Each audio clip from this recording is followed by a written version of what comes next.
The Everything app should have started with PayPal, not X. Let's dive in. Forget Twitter. Elon Musk should have bought PayPal instead. Welcome to Timely Investment Research. Last week, Elon Musk announced that he would like X, formerly known as Twitter, to become the center of your financial world. If it involves money, it'll be on our platform, Musk said in an all-hands call with the social app's employees. Money or securities or whatever. So it's not just like send $20 to my friend. I'm talking about like you won't need a bank account. Perhaps you will succeed. X has roughly 550 million active users and a payment processing system already in place. The firm also has licenses for money transmission and services in 9 U.S. states, according to the nationwide mortgage licensing system. Most tellingly, Musk has even rebranded Twitter to the X.com name, the trademark he tried converting PayPal into before getting ousted as CEO in 2000. He has the rare combination of money, willpower, and a lack of decorum to make things happen.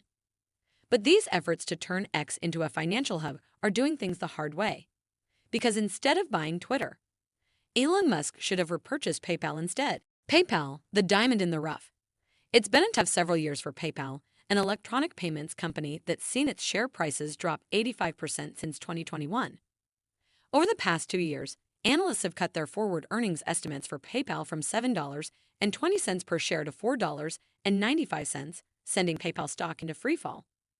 The problem stems from a surge in expenses, driven by rising volumes of low-margin business and an uptick in credit losses.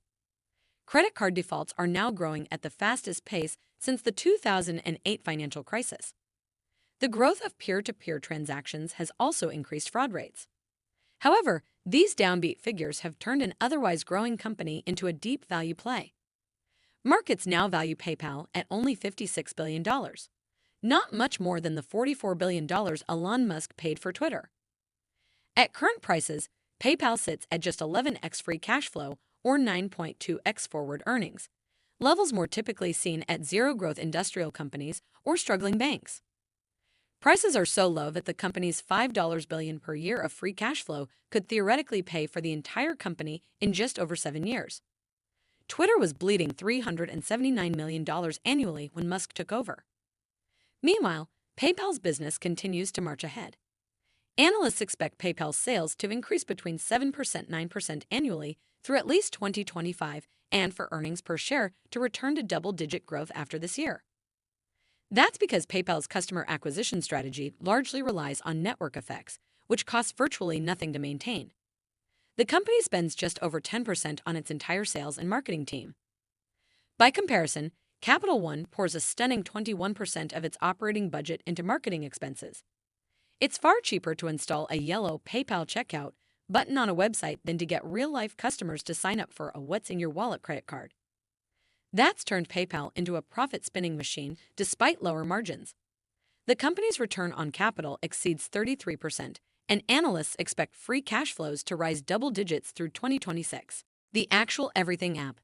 Musk, however, might be even more interested in PayPal for its ownership of Venmo, a peer-to-peer payments app that PayPal acquired in 2013 through its purchase of Braintree.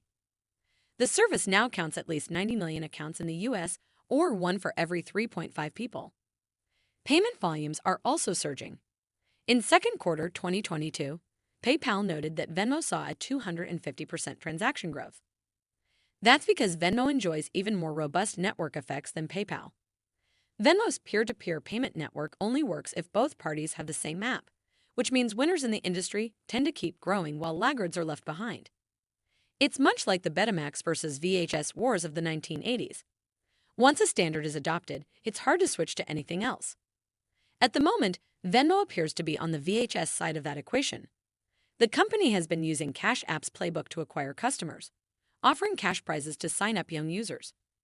The subsidiary has also been working with vendors and online merchants to serve Venmo as a payment option and broadening its reach beyond a peer-to-peer model.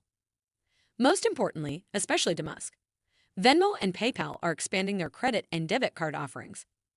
This month, the firm announced that iPhone users will now be able to add these cards to their Apple Wallet, essentially cutting out the commercial bank middleman. It's effectively becoming the center of users' financial worlds, or what Musk dreams X might someday become. The need for patience. Of course, an investment in PayPal comes with risks. History tells us that falling stocks usually keep going down before a recovery. According to the quantitative system, PayPal's expected stock return is only 2.3% over the next 6 months. PayPal is also facing growing competition, not least from Musk's X app. In 2019, the payments sector saw several blockbuster acquisitions consolidating the market. Fidelity National Information Service acquired WorldPay in a $43 billion deal. Pfizer scooped up First Data for $22 billion. And Global Payments bought TSYS for $21.5 billion. These efforts were aimed directly at competing against PayPal. Finally, PayPal's move into debit and credit cards comes with banking-related risks. In 2022, the company booked $402 million in credit losses, representing around 6.8% of all outstanding loans. Much of this increase came from buy now, pay later products, which typically have high default rates. As PayPal continues to add banking-related services to its product lineup, investors will need to price the firm more like a bank, which typically trades at significant discounts. Lessons from Apple Pay. Nevertheless, the experience of Apple Pay tells us why it would have been easier for Elon Musk to buy PayPal instead of converting Twitter into a financial hub.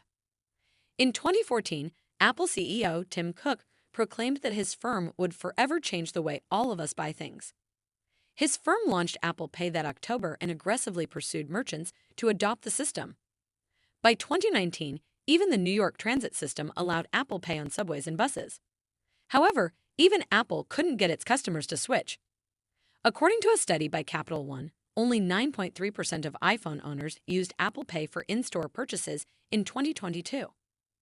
That's despite Apple Pay being accepted at 90% of U.S. retail stores. Even high-yield Apple savings accounts, which currently yield 4.15% APRs, have struggled to gain customers. The $10 billion deposited into Apple Card savings accounts is just $6.85 per active iPhone user. That's because banking habits are hard to change. According to Bankrate, the average U.S. consumer holds onto the same checking account for 17.75 years.